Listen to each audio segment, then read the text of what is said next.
나를 최고로 증거해 주는 말은 어떤 말일까요? 여러분들 없는 가운데 여러분 너무 똑똑해, 너무 겸손해, 너무 착해 이런 얘기 들으면 너무 좋겠지요. 그죠? 예. 그런데 이제 저는 저를 증거해 나를 최고로 증거해 주는 말은 어떤 말일까요? 여러분들 없는 가운데 여러분 너무 똑똑해, 너무 겸손해, 너무 착해 이런 얘기 들으면 너무 좋겠지요. 그죠? 예. 그런데 이제 저는 저를 증거해 주시는 분이 이렇게 증거해 줬으면 너무 좋겠어요. 그러니까 하나님이 나를 아시는 것만큼만 나를 증거해 주면 막 최고의 증거라고 생각해요. 그런데 그러니까 나를 제대로 알고 증거해 주는 사람을 만나면 정말 인생이 행복한 거예요.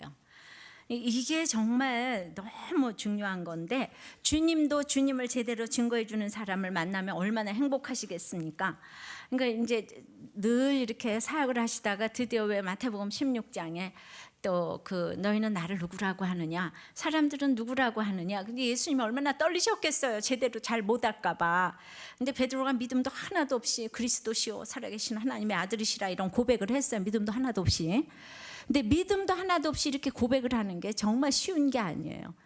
예. 그러니까 우리는 부족해도 하나님이 살아계신 하나님의 아들이고 그리스도이신 건 알아요. 이렇게라도 얘기를 하면 하나님께서 그 고백을 책임지시고 베드로를 수제자 반열에 올리셨잖아요. 근데 이 고백도 우리는 하기가 싫어요. 너무 싫어요. 직관계 목수 아들이지 무슨 하나님의 아들이야. 이렇게 되니까 와서도 저를 이렇게 무시하게 되고, 여자 목사라서 무시하게 되고, 이런 이제 마음이 들어가는 거예요. 그래서 하나님께서, 우리 주님이 너무 흐뭇하셨어요, 베드로 고백을 듣고.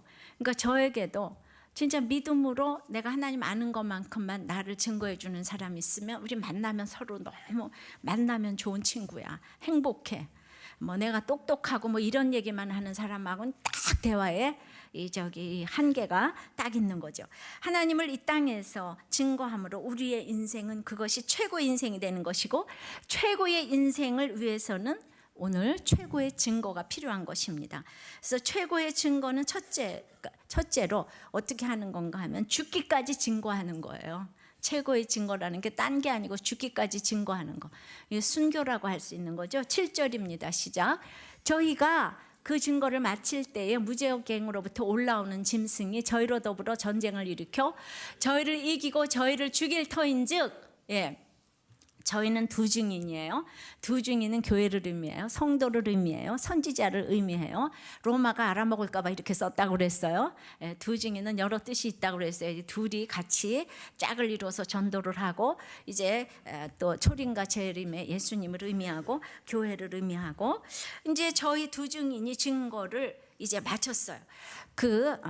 갈대로 청량을 해가지고 베옷 입은 권세를 가지고 그냥 말씀의 등불이 꺼지지 아니하고 기적 같은 권세를 가지고 이제 여섯째 나팔 후에 또 일곱째 나팔 전에 사람은 재앙으로 변하는 게 아니고 재앙을 통해서 말씀, 복음으로만 변한다.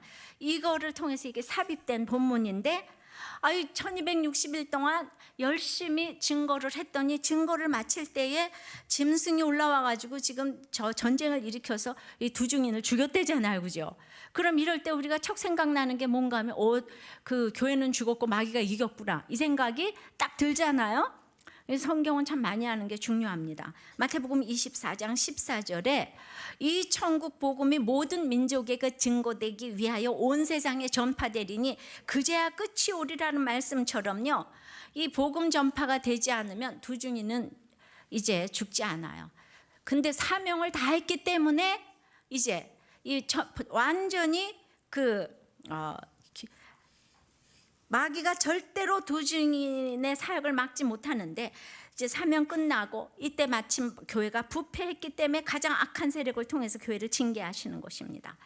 교회가 증거를 마칠 때까지는 엘리야의 능력과 모세의 능력으로 교회를 보호하세요. 그러나 교회의 사명과 증거하는 일이 무엇인지를 확실하게 전해놓은 후에 이제 무적의 세력, 지옥에서 올라와서 교회를 이제 쓰러뜨리는 일이 생기는 거예요. 그러니까 무적행으로부터 올라오는 짐승이 사실은 뭐 그동안에는 잠잠했는 게 아니고 이 사슬에 묶인 사자처럼 계속 활동을 합니다. 우리는 으르렁만 거려도 무섭지 않아요? 그런데 진짜 잠시 놓일 때가 있었는데 초림 예수님 때 십자가에 못 박히셨을 때 잠시 놓였어요. 그게 진짜 3일 반이에요. 3일에 3일. 그리고 마지막 최후에 재림 예수 때 또 잠시 풀릴 때가 있어요.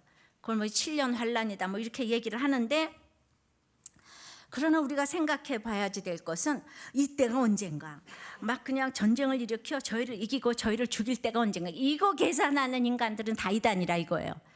그러니까 우리는 그 마지막 최후 심판 때 맞아 죽기 위해서 사단이 잠시 놓이지만은 그 짐승인 적그리스도는 지금도 우리 시대에 있을 수가 있는 거예요.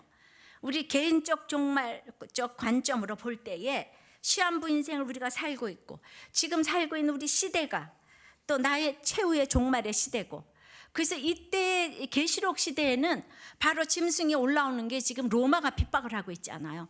로마가 꼭 죽은 사람처럼 300년 동안 지하 카타콤브에서 활동을 못했으니까 로마 사람들을 의식해서 지금 계속 상징으로 이런 것들을 썼지만은 저는 그냥 이게 딱 알아들었어요. 여러분들 계시록이 어렵죠? 예, 클릭수 줄었습니다. 예, 그렇지만은 계시록 조금만 더 참아요. 이제 10장 남았어요. 그래서 정말 이게 어려운 얘기가 아닌데, 여러분들이 구원받았다면 어려운 얘기 아닌데, 구원받지 않은 사람은 이 계시록 읽기 아주 어려워해요. 이 도덕적인 책이 아니니까. 그야말로 이건 구속사가 아니면 풀어지질 않으니까. 그래서 막 화를 내고 이러는 거예요. 화내지 말아요. 나 죽은 다음에 유익하다 그럴 거니까. 목사님이 계시록 설교하고 가서 좋다 이럴 거니까. 할렐루야. 그때 좋아하지 말고 지금 좋아하세요. 예. 두 증인은 그 복음을 위해 순교한 자들을 상징하는 것으로 보이는데, 여러분들 증거에는 충성된 증인이 따르는데, 증인을 뜻하는 헬라어 마르투스는 나중에 순교자라는 뜻으로 사용되었어요. 이건 뭘 의미하는가 하면 순교야말로 최고의 증거라는 것입니다. 왜냐하면 주님은 창조주이시고 무소부지하시고 전지전능하시기 때문에 그 하나님을 증거하는 인생은 복된 인생이고, 이 땅에서 하나님을 증거하다가 죽는다 해도 하나님께서 책임지실 것이기 때문에, 그러니까 내가 죽어도 이 영혼은 죽이지 못하는 사람이 있죠, 어딘가에. 육신은 썩어져도. 그러니까 내가 죽어도 무소부지하시고 전지전능하신 하나님을 내 등에 업고 보일 수가 있기 때문에 하나님에 대한 최고의 증거가 되는 거예요. 사랑하는 사람을 위해서는 목숨이라도 버리는데, 하나님을 위해서 목숨이라도 버리는, 그게 최고의 증거라는 거죠. 하나님께서는 바울을 옥에서 구원하시기도 했지만 마지막에는 죽임을 당하도록 허락하셨어요. 왜요? 순교가 보기에는 처절한 패배인 것 같지만 결국 순교보다 훌륭한 증거가 없었어요. 바울과 제자들의 이 순교로 그때부터 온 유럽에 복음이 전파됐고, 지금까지 온 세상에 전파된 가장 큰 역할을 이 순교로 이루었기 때문에. 그러나 충성된 증인은 바울과 같이 세상에서 찢기와 같은 존재로 취급을 받을 수가 있는 거예요. 그럼 우리는 이제 힘든 때 그 계시록 2장 10절 말씀처럼 내가 죽도록 충성하라, 그리하면 생명의 면류관을 주리라 이랬잖아요. 예, 그러니까 죽도록 충성하라. 그럼 생명의 면류관 준대요. 그럼 내가 이 고난의 상황에서 죽도록 충성할 수 있는 일이 뭐가 있겠어요? 지하 감옥에 딱 갇혔는데, 고난에 딱 그냥 감옥에 갇혀서 아무것도 못 하겠는데 뭘 죽도록 충성하겠습니까? 이게 보통 죽도록 충성하라 그러면 네가 열심을 내라 이러지 않아요? 예, 계시록의 충성은 열심하고 상관이 없습니다. 예, 그러니까 맨날 그러니까 목자도 열심을 내고 목사도 열심을 내고 부부간에도 서로 열심히 살라고. 그런데 내가 죽도록 충성하라는 거는, 계시록은 거의 다 인내와 연결이 되는 거예요. 그러니까 부부간에도 죽도록 충성하려면 인내가 필요하고, 목자도 잘하려면 인내가 필요하고, 결혼 생활을 하려도 인내가 필요하고, 자녀를 키우려도 인내가 필요하고, 죽도록 충성하라는 거는 죽도록 인내하라 이 뜻입니다.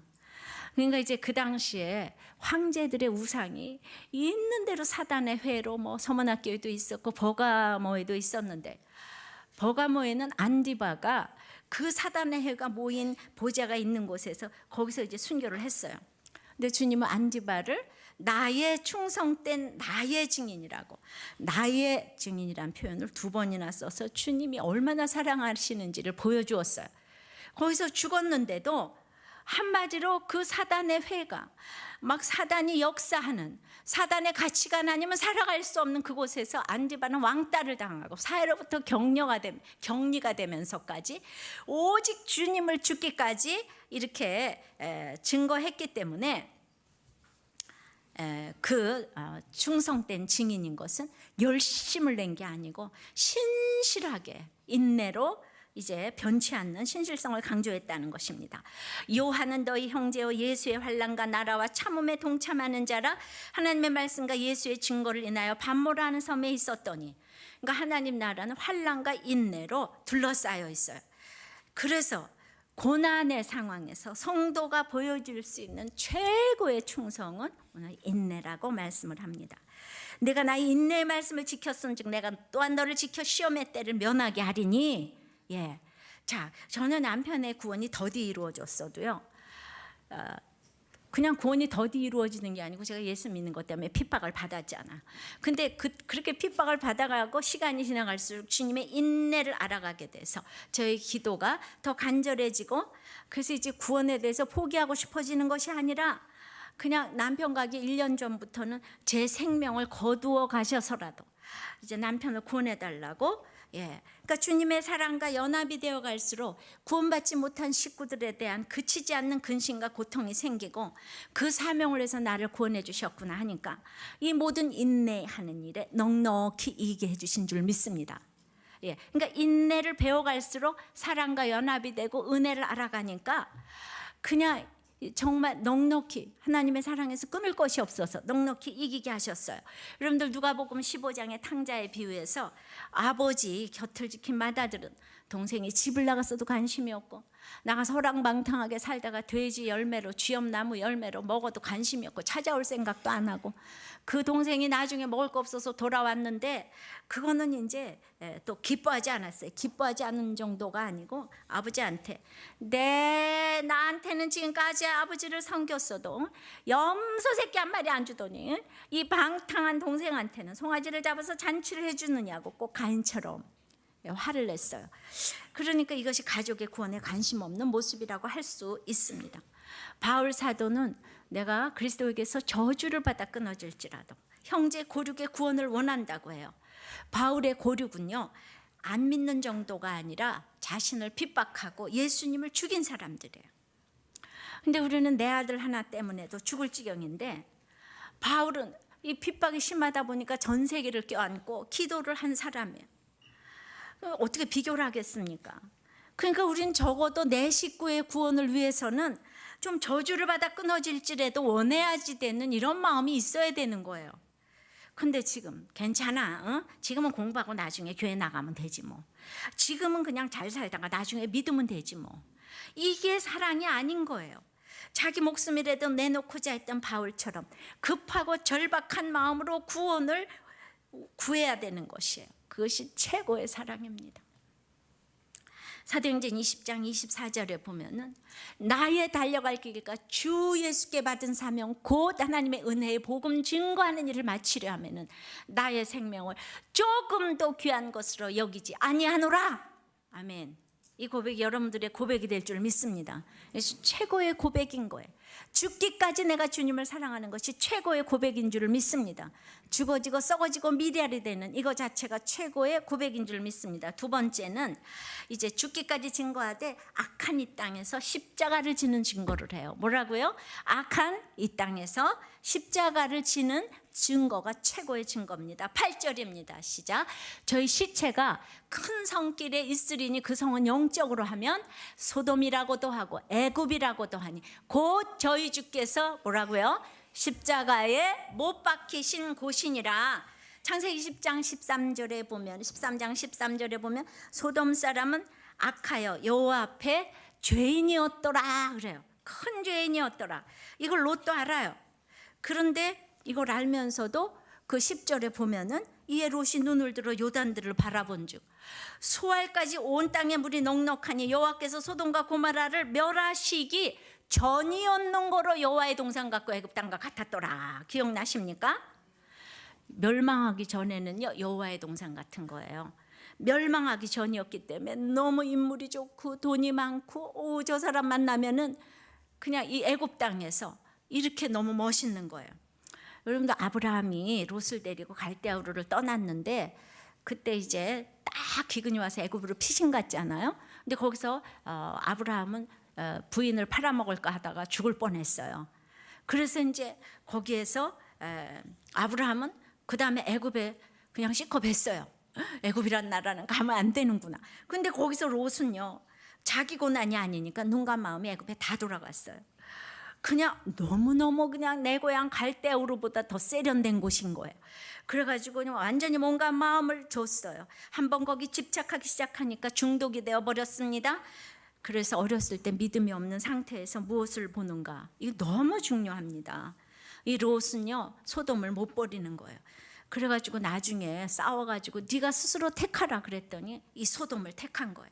안목의 정욕을 따라서 그 화려함 속에 썩은 것을 보지 못해가지고 이제 그랬는데도 하나님이 사랑하셔가지고 그 좋은 땅에 갔는데 북부 그돌라오멜의 연합군이 쳐들어와가지고 완전히 사로잡혀서 죽을 뻔했어요. 근데 사랑하는 삼촌 아브라함이 또 집에서 길리온 자 313명을 데리고 가가지고 목숨을 걸고 가서 구해줬어요. 사라가 그때 과부가 될 뻔했어요. 예. 그래가지고 이제 구해줘가지고 그냥 재산 살려주고 재산도 돌려받았고 완전히 하나님께서 도와주셨는데, 그랬으면 이제 아브라함한테 돌아와야 되잖아요. 이제는 내가 떠나서는 안 되는구나. 근데 이 인간이 안 돌아와요. 아무리 애쓰고 기도해주고 생명을 보존해 주었어도 이제 조금 편해지니까 여전히 내가 좋은 건 소돔인 거예요. 예, 그래가지고 그냥 쾌락의 세계, 도박의 세계, 여자의 세계가 나를 불러요. 돈이 다시 생겼어요. 그래가지고 이 교회를 좀 이제 이 세계가 너무 좋아서 교회를 떠나고 놀다 와야 되겠다고 그래서 교회를 떠났어요. 그리고 교회를 다니긴 다니되 좀 쉬운 교회 없냐 이러고 또 떠나요. 인간이 이래요. 그 누가 그러더라고요. 자기 명품 교회를 다니려고 갔는데 자기가 성경을 너무 모르더래요. 그래가지고 우리도 교회 와서 배워가려고 왔대요. 그래서 우리가 주로 이래요. 그래도 감사한 것은 성경을 배우는 교회로 우리들 교회를 지목한 것에 대해서 자부심을 느끼는 바입니다. 이렇게 끊임없이 그렇게 믿는 수준에서도 또 소돔이 있어요. 예. 그러니까 롯도 믿는 자라고 할 수 있는데 그냥 믿으면서도 레벨업된 그 세련된 문화가 너무 좋은 거예요. 끼리끼리 놀고 이러는 게 너무 좋아요. 믿어도 기근이 있는 가나안은 생각도 하기 싫은 거예요. 그러니까 아브라함은 애굽에서 고난을 만났었으니까 생각 딱 잊었는데 롯은 마음과 눈이 애굽에 팔렸어요. 그래서 아브라함을 떠나서 이제 내가 떠났어. 이제 내가 완전히 소돔 백성이 된다. 온 힘을 다해서 재산을 모으고 재판관까지 됐습니다. 이기고 또 이기고 이겨보려라 하면서 소돔의 시민권을 쟁취했어요. 그리고 재판관 된 거 아시죠? 나는 이제 완전히 시민권을 딴 거예요. 그때 갑자기 또 야 소돔이 망하니까 거길 떠나라 그러는 거예요. 사랑하니까 아브라함을 통해서 그냥 야 이제 소돔이 유황불로 망한다. 그러니까 떠나라. 어떻게 떠나겠어요? 그렇게 수고를 했는데 어떻게 떠나겠어요? 딸들은 쉽게 떠나지만 수고한 건 롯이지 딸들이 아니잖아요. 못 떠나는 거예요. 그래가지고 그냥 롯은 보니까 아브라함의 조카로서 안 가야 될 곳은 이렇게 가고 떠나야 될 곳은 또 안 떠나고 이러더라고요. 이게 왜죠? 예, 소돔이 너무 좋아서. 그러니까 롯과 그 가정을 보면 부인은 그래서 못 떠나니까 소금기둥이 되고 사위들도 다 죽고 딸하고 겨우 빠져나와서 근친상간하는 모습을 보면서 이 집이 정말 공가루 집 아닙니까? 망할 집 아니에요? 그게 왜 그래요? 소돔의 또아리를 틀어가지고 소돔에서 살았기 때문에 그 지경이 된 거예요. 어떤 분은요 진짜 아이를요 앞으로 중국이 대세다 그래서 초등학교 1학년 때부터 화교학교를 보냈다는 거예요. 중국어를 배우게 하려고. 고등학교까지 지금 됐다는 얘기를 들었어요. 문제가 있지요. 여러분들 언어만 배워서 중국을 우리가 합니까? 여러분 내가 영어 하나도 못해도 이렇게 설교해요. 할렐루야. 예. 전부 다 글로벌 어쩌고 저쩌고 하는데 제일 중요한 건 사람의 마음을 알아야 되고 하나님이 나를 아는 것만큼 그렇게 사람들이 알아주는 게 제일 중요한 거지요. 이기고 이기려고 하는 것이 이렇게 망함이 있는 거예요. 가정의 요소는 자기 인식입니다. 자기가 어떤 주제인가를 가정을 통해서 알아보게 되는데 또한 자기 가치를 알게 해주는 게 가정이에요. 그러니까 자기 가치를 인정해주는 사람들끼리 이 의사소통이 되는 곳, 여기가 가정인데 그러니까 가정의 산화가 안 되는 거예요. 왜냐하면은 이제 가정에서 가장 최고의 가정은 내가 죄인이라는 거, 그리고 하나님만이 우리 가정의 주인이라는 거, 이게 선포되는 가정이어야 되는데 예수를 믿어도 맨날 자기만 최고래요. 그러니까 이제 가정에서 자기 인식이 되는 거예요. 그러니까 내가 하나님을 이렇게 믿으니 우린 다 죄인이다. 이렇게 되면 저절로 생겨난 룰이 있어요. 질서가 있고 남편이 부인 머리 위에 있는 것이고 이런 어떤 질서가 있는데 그 룰을 잘 지킬 때 결국 사회에 연결을 시키는 것이 가족의 역할입니다. 그러니까 자기 가족끼리 잘 먹고 잘 살려고 가족으로 묶어준 게 아니에요. 결국 모든 사람들을 도우라고 가족이 존재하는 것입니다. 그러니까 가장 기본적인 가족이 튼튼해야 교회가 튼튼하고 나라가 튼튼하고 사회가 튼튼한데 가족에서부터 이렇게 어렸을 때부터 유학이나 보내고 학교나 보내고 이기고 또 이기려고 하는 아버지 재판관 롯이 있어가지고 그런 소돔과 애굽의 가치관을 심어주기 때문에 이제 이 가족이 예수가 없으니까 교회를 나가는 것 같은데 맨날 이기려고 하니까 기도만 하면 넌 어디 붙는데 당신 어디 회사 사장 된데 이런 얘기만 하니까 이게 이기고 이기려고 하는 가치관이잖아요. 우리가 정말 서로 죄인이라는 걸 알면 서로 이제 정말 이 부부간에도 역할이 있고 질서가 있는데 이런 거 하나도 안 지키면서 그냥 예수를 믿어도 이 계시록 얼마나 무섭게 믿는지 몰라. 매돌 며칠 몇십만 맨날 저기 하고 그때 두 증인이 죽는데 그때가 1900 몇십 년 매돌 며칠이야. 그때까지 당신 얼얼얼 안 하면 우리 집 다 망하는 거 뭐 이런 얘기만 하면서 그런 사람들 다 나사렛 예수 이름으로 명하노니 물러갈지어다. 주여. 이제 모든 이단을 대표해서 할 수 없이 내가 계시록을 하잖아요. 아주 그냥 요새가 세월이 하수상에서 계시록이 판을 친다고요. 계시록은 그냥 오늘 우리에게 주시는 얘기라고요. 창세기하고 똑같다고요. 누가복음하고 똑같다고요. 특별한 얘기가 하나도 없어요. 근데 마지막이니까 사랑을 절절 부어서 하는 얘기예요. 아셨죠? 그러니까 이제 이런 소돔과 애굽의 가치관에서 두 증인 성도는 이제 십자가 지는 적용을 해야 되는 거예요. 소돔은 구원받지 못했기 때문에 소돔에서 구원받지 못한다를 부르짖는 것이 얼마나 십자가 지는 적용인가 말입니다. 소돔, 네가 좋아하는 소돔은 구원받지 못해. 우리 집은 이렇게 예수 안 믿다가는 아무도 구원받지 못해. 이 소돔을 그냥 이 아브라함은 롯 때문에 마지막까지 기도했어요. 하나님 소돔에 의인 50명만 있으면 구원해 주세요. 알았다. 아니 그 말고 5명 들여서 45명요. 알았다. 아니 그것도 아니고 40명. 알았다. 아니 30명. 알았다. 쭉쭉 내려오다가 아이고 하나님 정말 미안한데 10명. 알았다. 근데 그 10명이 없어서 망했어요. 의인 10명이 없어서 소돔이 망했어요. 그러니까 이 세상도 마찬가지잖아요. 하나님의 말씀을 듣는 것이 심판을 예비하는 것이고 성경은 창세기부터 계시록까지 심판을 예고하는 것과 다름이 없습니다. 늘 장차받을 환난을 듣고 있으면 정말 심판이 와도 놀라지 않아요. 근데 심판의 클라이막스가 십자가라고요. 그러니까 이 소돔과 같은 애굽과 같은 이 땅에서 십자가 질 일이 있는 것이 축복이라고요.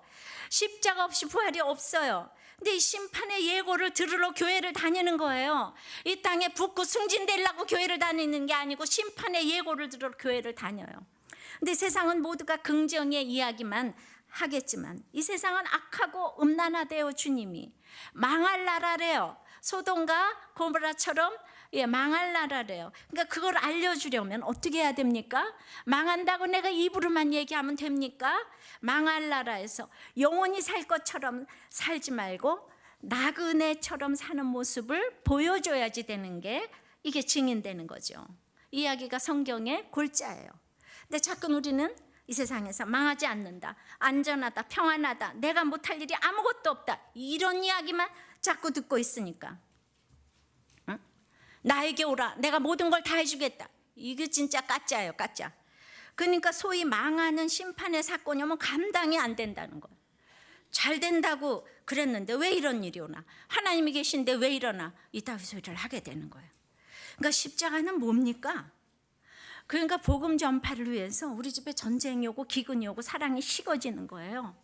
아니 어떻게 예수 믿지 않는데 그런 게 안 올 수가 있겠어요? 믿지도 않는 소돔 땅에서, 이 땅에서 어떻게 전쟁이 안 오고 기근이 안 오고 사랑이 식어지지 않을 수가 있겠습니까? 가정의 불안은 이혼하라고 주신 일이 아니에요. 예수 그리스도가 내 인생에 우뚝 서기 위해서 일어나야만 할 일인 거예요. 예수 그리스도가 우리 집안에 우뚝 서기 위해서. 우리가 예레미야 1장 10절을 보면은 보라, 내가 오늘날 너를 열방 만국 위에 세우고 너로 뽑으며 파괴하며 파멸하며 넘어뜨리며 건설하며 심게 하였느니라. 그러니까 나를 세우기 위해서는 먼저 하나님께서 뽑고 파괴하고 파멸하고 넘어뜨리는 일을 행하셔야지만 건설하고 심는데요. 할렐루야. 그러니까 십자가로 먼저 내 자신을 다 뽑고 파괴한 다음에 그럼 저절로 심어지고 건설이 되는 거예요. 그러니까 난리와 지진은 나를 건설하고 심기 위해서 있어야 될 일인 것입니다. 악하고 음란한 소돔 같은 이 세상에서 내가 십자가를 지고 가면서 이제 미움을 받잖아요. 예. 이 세상 가치관에서 진짜 이렇게 골프를 하나 치러 안 가도 굉장히 무시와 조롱을 받고 요새 그런답니다. 그냥 회사에서도 정말 너는 꼭 내가 승진시켜주겠다. 그래서 그냥 따까리를 다 하고 완전 몸종처럼 일을 했는데 승진해서 누락이 됐다는 거예요. 그랬더니 또 그냥 1월 달까지 기다려보라고 그래서 계속 몸종 노릇을 했는데 또 승진에 누락이 됐다는 거예요. 그러니까 이렇게 십자가를 지고 가는데 정말 수요의 배까지 빠져가면서 근데 승진이 안 됐어요. 그러니까 정말 밉지 않아요. 그때 미움받을 때 독이 없는 얼굴을 보여야 되는 거예요. 독이 너무 올라오지만 독이 없는 얼굴을 보여야지 최고의 증거인 줄 믿습니다. 이 땅에 별 인생이 없는데 잘 먹고 잘 사는 게 인생의 목적이 아니고 거룩이 인생의 목적인데 하나님은요, 내가 화를 낼 수밖에 없는 상황에서 독을 뿜지 않은 이 얼굴을 기억합니다. 아셔요? 그러니까 부도나고 바람 피운다고 이혼하면 안 돼요. 지금 최고의 증거를 할 좋은 역할을 주셨는데 내가 그냥 막 나를 죽일 수밖에 없는 환경에서 내가 애매한 표정과 구원의 표정과 신비한 표정을 하면서 독이 싹 없어진 표정을 하면은요, 그때 복음이 전파되는 거예요. 할렐루야. 최고의 증거는 이 기가 막힌 상황에서 십자가를 딱 지고 그래야 천국 복음이 전파됩니다. 나는 정말 남편이 그랬을 때 내가 인내를 너무 잘하게 됐기 때문에 교회도 못 나가게 하고 돈도 안 주고 그냥 그랬을 때 남편한테 절대 순종했는데 화가 나지 않았기 때문에 그때마다 독을 뿜지 않아서 오늘날의 우리들 교회가 있는 것이었던 것입니다. 난 이제 하나님이 이거 기억하셨다고 생각해요. 그때는 내가 쥐도 새도 모르고 죽어도 아무도 모르겠구나 이렇게 생각했지만은 쥐는 모르고 새는 몰라도 하나님 아세요. 그래서 이렇게 자꾸 나보고 왜 교회 부흥했냐 그러면 정말 나는 이거밖에 자랑할 게 없어요. 나의 질서의 우선순위. 집에서 밖에도 못 나가는 남편에게 순종했지만 성경도 보고 성경공도 하고 11조도 하고 난 할 것 다 했어요. 근데 지혜롭게 임봉해가면서 갈대로 청량해가지고 아이고 어렵다. 여러분들 진짜 이 어려운 거 조금만 참아요. 제가 정해드립니다. 10장이면 끝나요. 10장만 기다리세요. 그러니까 내가 여러분들의 고난이 꼭 계시록이 끝나듯이 이렇게 기다리시면 되겠습니다. 정말 계시록은 끝날 때가 옵니다. 제가 정해드려요. 끝날 때가 옵니다. 대신에 우리가 진짜 참자고요. 아니 이게 이렇게 어렵습니까? 아니 자꾸 어렵대. 그러니까 이제 제가 이렇게 아무리 얘기를 잘해도 최고의 증거를 하고 있어도 세 번째 땅에 거한 자들의 조롱을 그냥 이렇게 끊임없이 받는 거예요. 어찌나 저를 조롱하는지 성경에 제 얘기가 다 나와 있네. 자, 9절 10절입니다. 시작. 백성들과 족속과 방언과 나라 중에서 사람들이 그 시체를 사흘 반 동안을 목도하며 무덤에 장사하지 못하게 하리로다. 이 두 선지자가 땅에 거하는 자들을 괴롭게 한 거로 땅에 거하는 자들이 저희의 죽음을 즐거워하고 기뻐하여 서로 예물을 보내리라 하더라. 아멘. 이 11장이 그렇게 난해한 해석이랍니다. 근데 나는 당한 게 많아서 이게 별로 안 어려워요. 아, 여기도 또 내 얘기하네 이런 생각이 들어요. 할렐루야. 그러니까 봐요. 내가 그렇게 십자가에서 이 땅에서 십자가를 지고 증거를 하는데도 백성, 족속, 방언, 나라 중에서 이 많은 사람들이 조롱한다잖아요. 세상 사람들이 내가 그리스도의 증인이 가려는 길은 대접받고 환영받는 일이 아니고 쉬운 일이 아니고 증거를 마치고 장사되지도 못한 채 하나님 정말 이해할 수 없는 일을 우리한테 주시잖아요. 그런데 어떻게나 많은 사람들이 시체를 보고 즐거워하고 서로 둘이 예물을 보내면서 좋아한대잖아요. 내가 열심히 전하다가 죽으면 안 믿는 사람들이 그렇게 좋아한다 그러잖아요.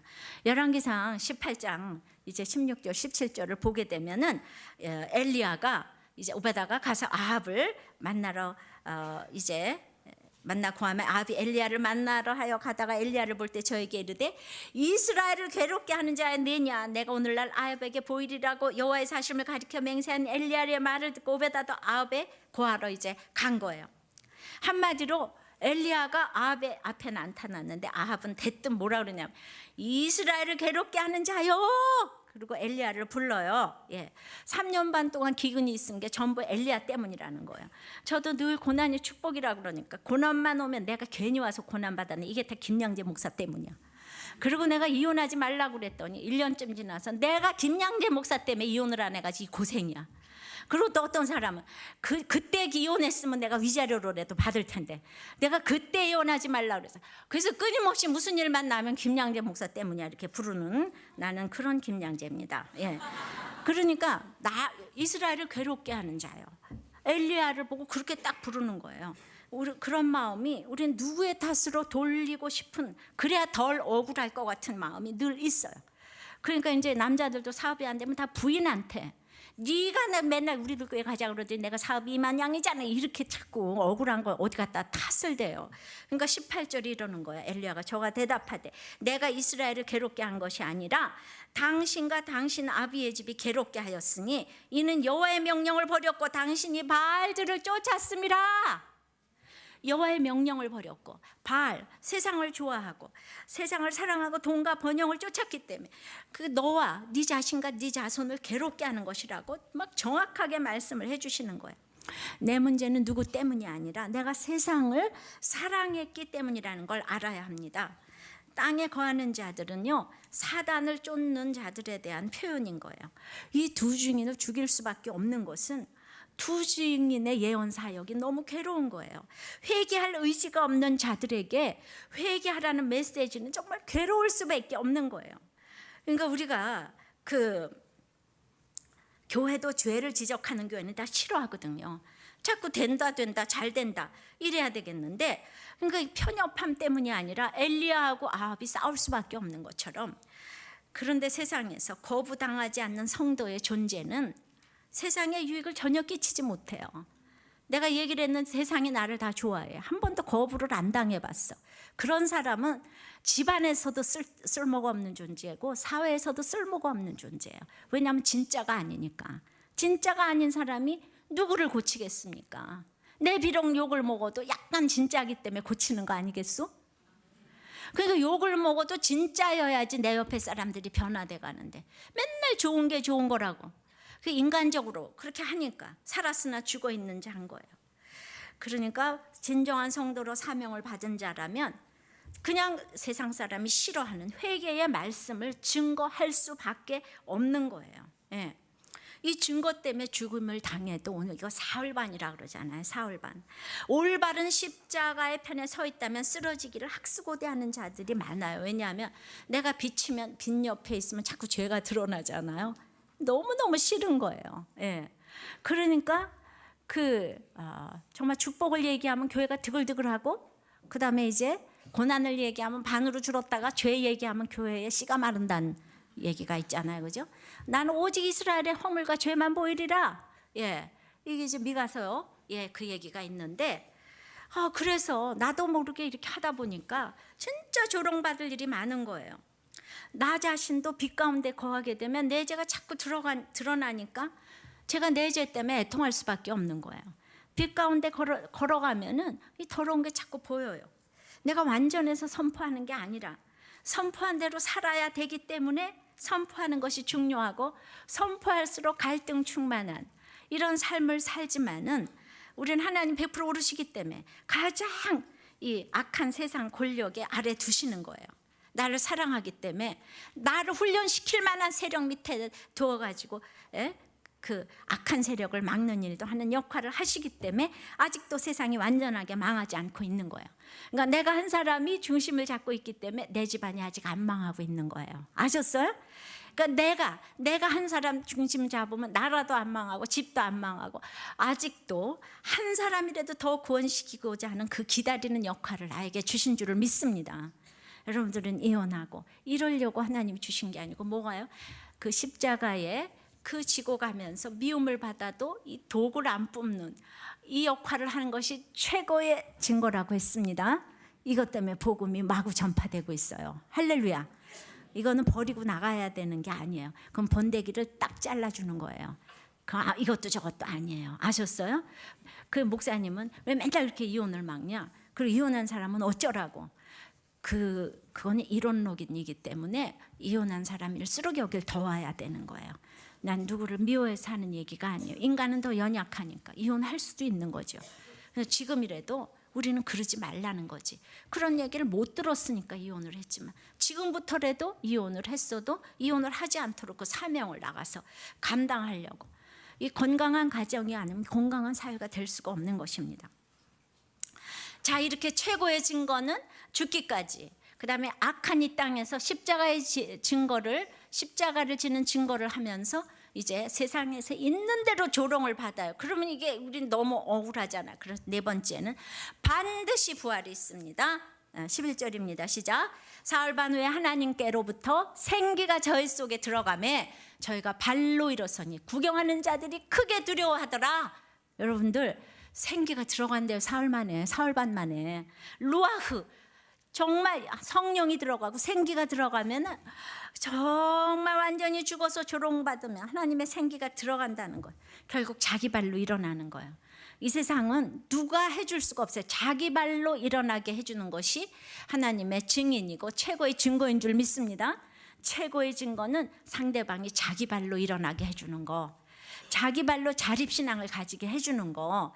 그러니까 그것이 너무나도 어려워도 참교회라면은 3일 반 만에 일어나게 돼 있는 거예요. 근데 왜 3일 반, 사흘 반이라 그랬을까? 사흘 반, 3년 반, 한때 두때 반때, 42달, 1260일, 이게 다 똑같은 얘기예요.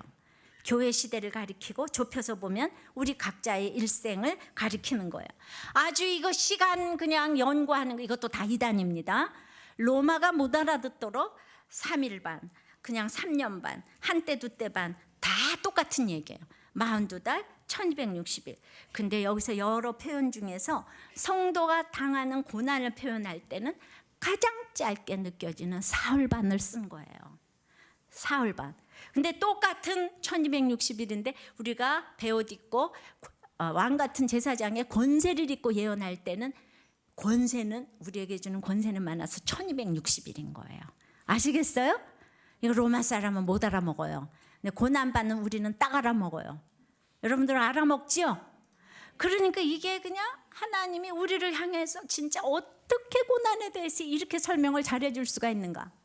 제가 이게 우리를 너무 위로하고 우리를 너무 이 성도, 네가 당하는 고난은 정말 짧단다. 그러니까 수치는 짧고 그리고 영광은 길어. 이 얘기를 하는 거예요. 사흘 반이고 1260일이야.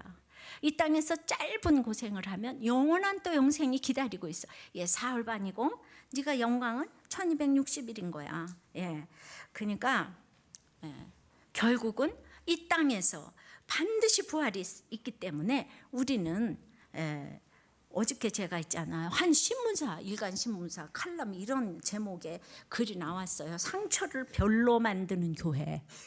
그래도 우리들 교회 얘기하나 그러고 얼른 가서 봤어요. 사실 우리들 교회 얘기를 합시다. 예. 여기 어떤 게 써 있냐 하면은 그 정신질환을 앓는 국민이 10년 새 70% 이상이 급증했다는 거예요. 1년 사이에 130만 명이 우울증을 앓고 245만 명이 불안장애를 경험하는데, 그래서 내년부터 이제 건강검진에 이 정신 이 검진도 다 넣게 돼 있대요. 잘된 일입니다. 사실 마음에 상처 없는 사람은 없잖아. 다만 상처의 깊이와 형태만 다를 뿐인데 누군가는 세상을요, 이 악한 세상이니까 서로 상처 주기 전쟁터라고 했습니다. 근데 개인의 내적 상처는 단순히 개인의 불행에 그치지 않고 방치하면 사회 전체가 시한폭탄을 안게 된다는 거예요. 우리는 이미 곳곳에서 터져나오는 병증들을 목도하고 있는데 요즘 성행하는 다양한 내적 치유법들은 나름 효과가 있다는 거예요. 상담 치유, 미술 치유, 음악 치유, 영화 치유, 독서 치유, 패션 치유, 향기 치유, 음식 치유 수많은 치유법에 텔레비전에서는 힐링 캠프까지. 그래가지고 이제 상담 치유 목회는 교회 성장의 핵심 포인트가 됐는데 그렇지만 한계도 분명하다 그랬어요. 치유는 궁극적으로 영혼과 마음과 육신을 아우르는 것이어야 하는데 의학적, 심리학적, 사회학적 관점뿐 아니라 신학적 관점까지 포괄돼야 된다는 얘기입니다. 단순히 말씀을 전하고 코인 논의하는 것만으로는 이 복잡한 시대 속에서 내적 상처를 입은 사람들을 충분히 도울 수가 없답니다. 치유받지 못한 상처와 아픔의 쓴뿌리를 해결하지 못한 성도들은 신앙 성장도 기대하기가 어렵다는 거예요. 그러니까 내적 치유에 보다 큰 관심을 기울일 필요가 있는데 일반 정신과 심리 치료가 다루지 못하는 영적 부분을, 이 부분은 성경적 방식으로만 타치가 가능하다. 이렇게 상처는 잘 치유하고 반응하면 상처 때문에 더 아름다운 생을 살 수 있다는 말이 있는데 소위 상처가 별이 되는 경우다. Scars into stars. 알아들었죠? 예. 이보다 더 아름다운 반전은 없을 것이라는 거예요. 교회만 이 반전을 가능케 한다는 기적의 성소가 돼야 된다는 거예요. 그러니까 상처 있고 깨어진 영혼들이 교회에 들어오면 반드시 회복되어질 수 있다는 확신을 세상에 줘야지 이 문제가 해결이 된다는 것입니다. 많은 사람을 옳은 대로 돌아오게 한 자는 별과 같이 영원토록 비치리라고 했는데, 그러니까 이 모두가 다 숨기면서 내적 치유를 아무리 받아봐도 이 상처가 별이 돼야 되겠는데, 교회에서는 진짜 이 상처가 별이 돼야 되겠는데 우리가 상처를 별로 여기고 이 상처가 없는 사람들은 우리들 교회에서는 맥을 못 추잖아요. 상처가 별이 돼서 늘 간증함으로 진짜 건강해지고 나를 돕고 가정을 돕고 교회를 돕고 사회를 돕고 있지 않습니까?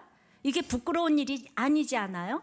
최고의 증거는 바로 상처가 별이 되어서 증거하는 것인 줄을 믿습니다. 손양호 목사님을 생각하면서 진짜 이분은 순교했어요. 문자적으로 두 아들이 공산주의 좌익 청년에 의해서 죽임을 당했어요. 지금하고 비슷해요. 아주 좌익이라면 그때 그냥 막 그러고 그냥 완전히 다 죽여도 누가 뭐를 말하지 않는 거예요.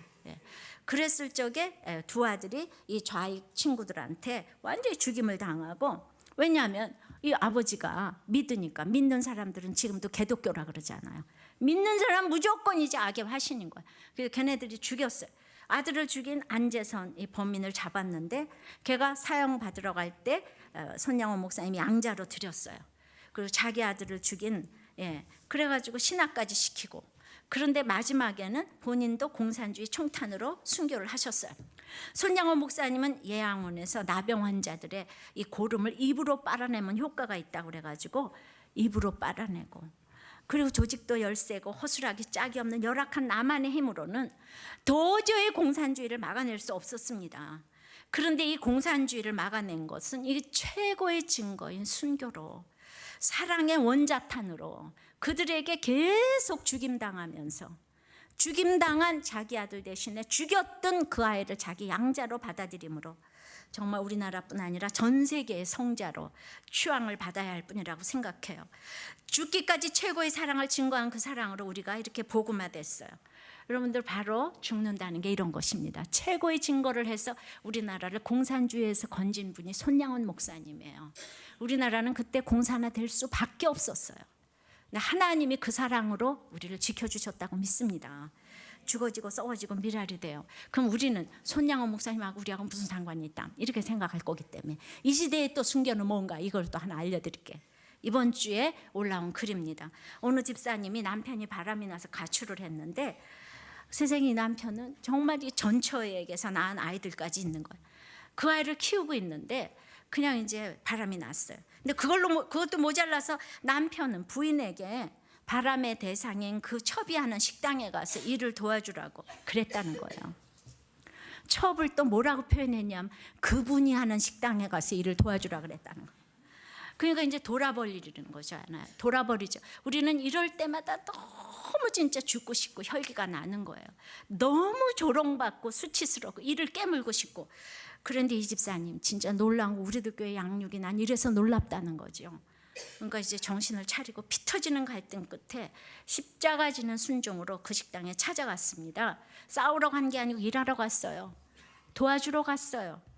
그땐 도리어 당황한 게 그 첩님입니다. 그래가지고 도움을 거절했어요. 예.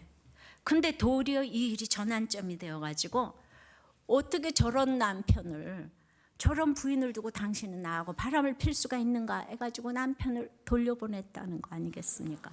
그래가 집으로 돌아왔고 예수 씨가 봐라 해서 지금은 목장에서 은혜 끼치는 집사람이 됐다는 거예요. 그러니까 이제 새의 먹이로 던져줄 수도 있는 씨앗 하나를 이렇게 눈물로 돌보면 생명이 싹트고, 그 생명은 또 다른 생명을 싹트게 하는 생명의 고리가 만들어지는 거예요. 난 정말 적용 못해. 이럴 때 이 식당 찾아갔던 이 집사님을 떠올리면 좀 도움이 되지 않을까요? 이렇게 칼럼을 썼어요. 예. 그러니까 우리 여자 집사님들도 뭐 남자 집사님들 마찬가지겠지만은 남편의 속에 숨겨진 이 생명의 싹을 틔우려고 얼마나 수고하는지 몰라요. 근데 진짜 남자들이 쪼개보면 혈기하고 식충이 만들어 있는 거 아시죠? 예. 그런데 진짜 별 볼 일 하나도 없는 그 씨 하나인데 그 깊은 곳에 심겨진 예수 씨앗이 싹트기 시작하면, 그 싹트려면은 이렇게 죽는 적용을 해야 되는 것입니다. 그러니까 우리는 적용이 딴 게 아니고 때마다 혈기를 하나님의 힘으로 인내해야 되는 거예요. 이게 바로 순교 아니겠습니까? 말세의 순교는 혈기 안 부리는 거죠.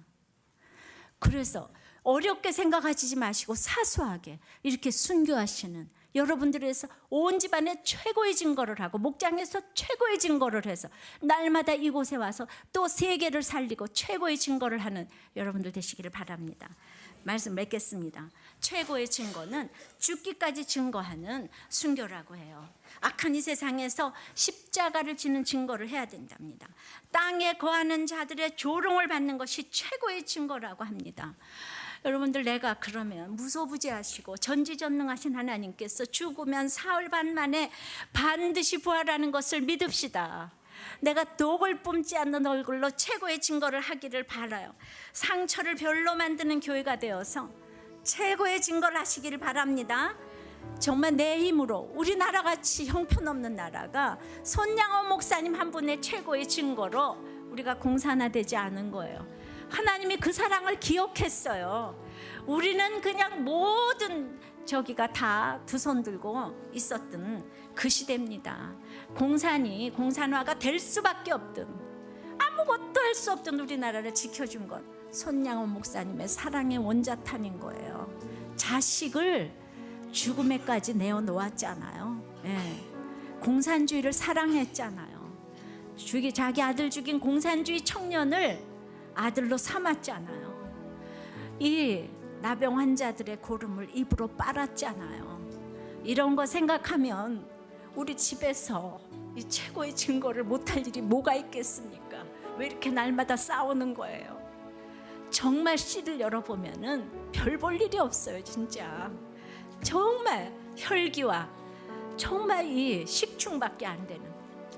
근데 그런 한 사람이 있어서 우리나라를 살렸는데, 나 한 사람이 있어서 우리 집안을 살리고 정말 가정을 살리고 목장을 살리는 여러분들이 되시기를 바랍니다. 아멘. 십자가의 주를 향한 사랑이 찬송하고 기도하겠습니다. 주신 말씀을 마음에 새기며 함께 찬양 드리도록 하겠습니다.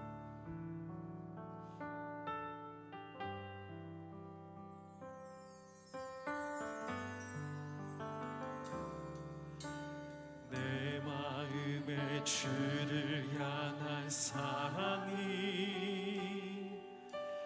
나의 말은 주가 주신 진리로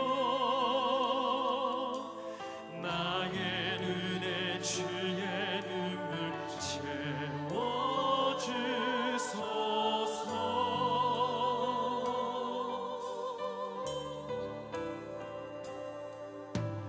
내 입술에 찬양의 향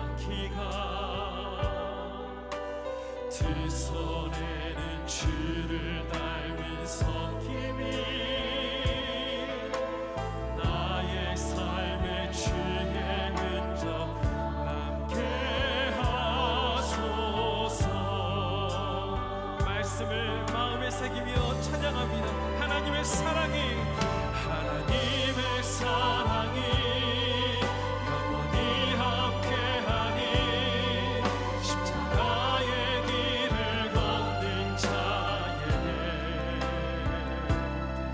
순교자의 삶을 사는 이에게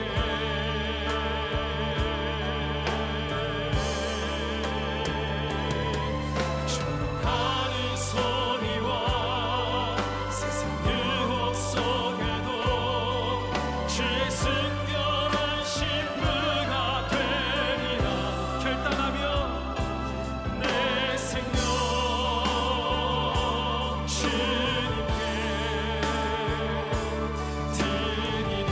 결단의 찬양으로 목소리 높여 찬양합니다. 내 마음에 주를 향한 사랑이 내 마음에 주를 향한 사랑이 나의 마음에 주가 주신 진리로 나의 눈에 주의 눈물 채워주소서.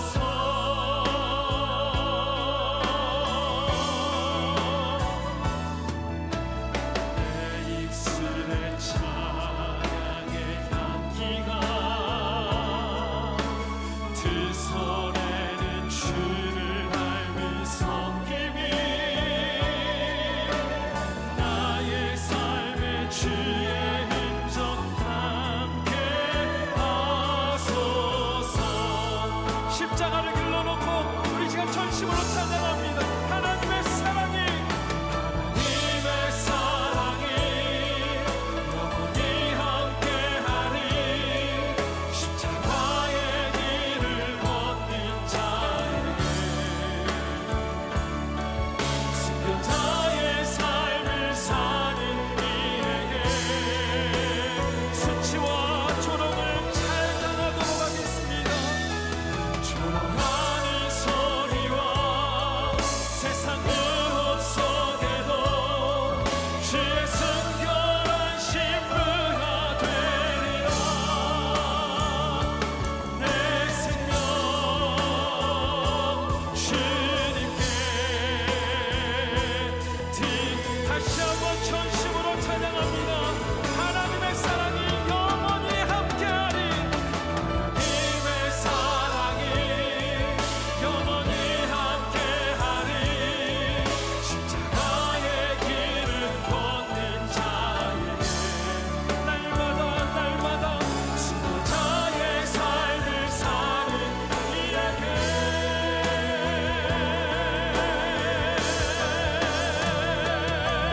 조롱하는 소리와 세상 유혹 속에도 주의 순결한 신부가 되리라.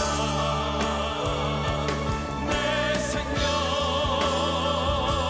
주 내 생명 내 생명 주 내 생명 내 생명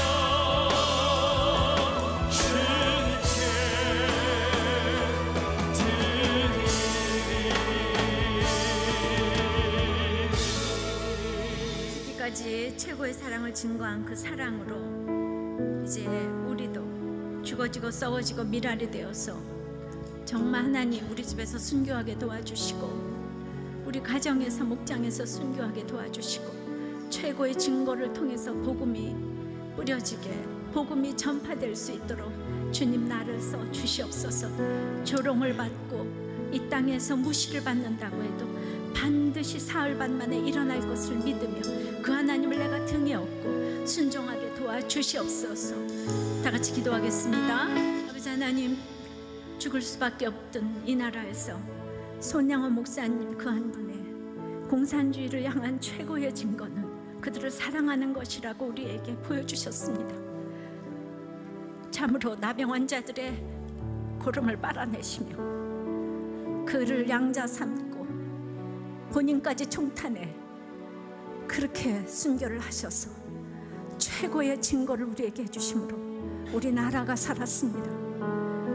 우리가 살았습니다. 복음이 전파되었습니다.